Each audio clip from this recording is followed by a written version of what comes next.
senyor director. Passem a la següent pregunta. Ja tenim aquí a la il·lustre diputada Susana Segovia. És una pregunta que es fa també al director de Televisió de Catalunya i és sobre el contingut del programa Dilluns Començo. Per tant, en nom del grup parlamentari d'en Comú Podem, fa la pregunta a la il·lustre diputada Susana Segovia, que té la paraula com vulgui. Sí, moltes gràcies, president. Voldria excusar-me perquè tenia una ponència de llei a la mateixa hora i llavors he arribat com molt justa per poder fer les meves preguntes. Senyor Sanchis, nosaltres suposem que vostè té coneixement i ha pogut llegir la carta enviada el passat 10 de setembre pel Col·legi de Dietistes Nutricionistes de Catalunya, pel Consell de Col·legis de Metges de Catalunya, per l'Associació de Celíacs de Catalunya i per la Societat Catalana d'Alimentació Dietètica i Clínica. Són 4 entitats que són representatives i molta utilitat pública a l'hora de parlar del dret de la salut i a nosaltres ens sembla que és important que en aquest Parlament puguem fer ressò de quin és el contingut d'aquesta carta i poder preguntar-li a vostè sobre la resposta que se'ls donarà. En aquesta carta fan referència a l'estrena del programa Dilluns Començo, que en la seva primera emissió tenia prevista la participació com a convidats del senyor Xavi Verdaguer i Xavi Canyelles, ambos fisioterapeutes identificats com a experts de psiconeuroimmunologia. A la carta, i jo em limitaré molt a traslladar el contingut d'aquesta carta, diuen que ja fa anys que s'han adreçat a TV3 per demanar que es tingui en compte el tema d'evidència científica de les teràpies de les persones que apareixen en alguns dels programes de TV3 parlant sobre nutrició i salut. A la mateixa Comissió de Salut del Parlament també van advertir que s'està donant cabuda a professionals que estan donant missatges sense fonaments científics. A la carta, aquestes institucions diuen que la Direcció General d'Ordenació Professional i Regulació Sanitària de la Generalitat en diferents ocasions s'ha posicionat al respecte i ha deixat clar que la psiconeuroimmunologia no és una professió sanitària, que no està titulada ni regulada per les diferents lleis, que no és una especialitat clínica reconeguda.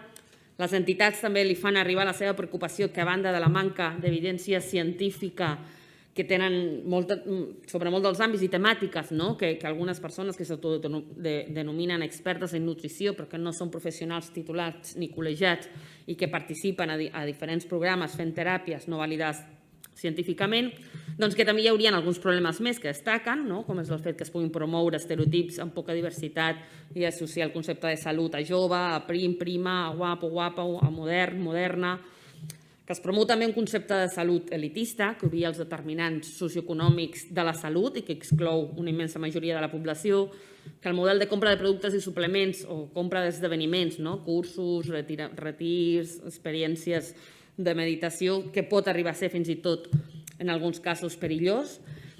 I bàsicament diuen això, que el fet de donar promoció a algunes teràpies no avalades per la societat científica pugui posar en risc altres tractaments sí avalats per a algunes persones que puguin fer cas a aquestes teràpies. Nosaltres li volíem preguntar quina seria la resposta com a director de TV3 i quines serien les mesures que emprendrien a partir Senyora d'aquesta diputada, carta. se li ha acabat el temps moltíssim. Sí, perdó. I, per tant, passem a la resposta. La resposta que la té que donar, en aquest cas, el director de Televisió de Catalunya, que té la paraula. Gràcies, senyor president. Senyora diputada, d'entrada i en general no parlem del mateix programa. Sap molt greu, però totes aquestes opinions que vostè ha anat abocant sobre què li va semblar el programa, vostè i altres persones no les puc compartir, no les compartisc i, per tant, no opina exactament. No és un programa de divulgació científica, no és exactament això.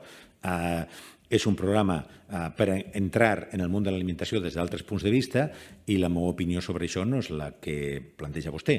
En tot cas, la meva opinió estaria bastant més d'acord amb una crítica que avui he llegit d'una prestigiosa crítica de televisió que no la que planteja vostè.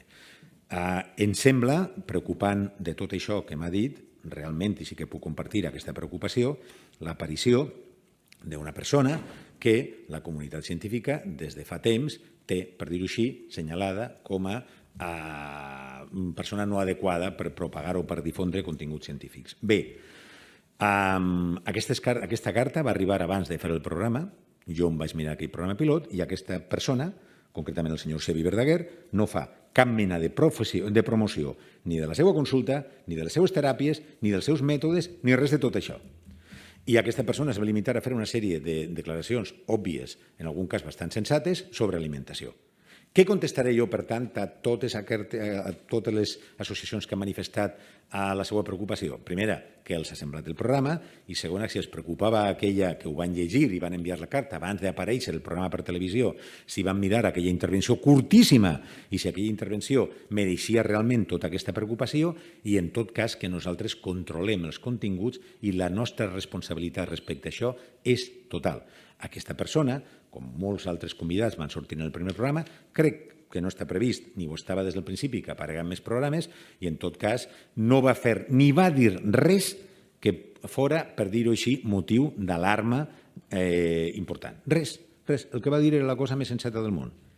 Ni feia, i ho torno a repetir perquè és important, ni feia publicitat de les seues teràpies, dels seus llibres, ni de la seva consulta, ni dels seus mètodes. Res de tot això. Per tant, parlaré amb aquestes associacions, els preguntaré què els ha semblat el programa, els diré si realment no van entrar en un estat d'excessiva preocupació abans de veure el contingut, i els tranquil·litzaré en el sentit que si només els preocupa l'aparició de determinada persona, que no es preocupen, que només estava previst en aquell moment i que no va ser greu res del que va dir. Moltes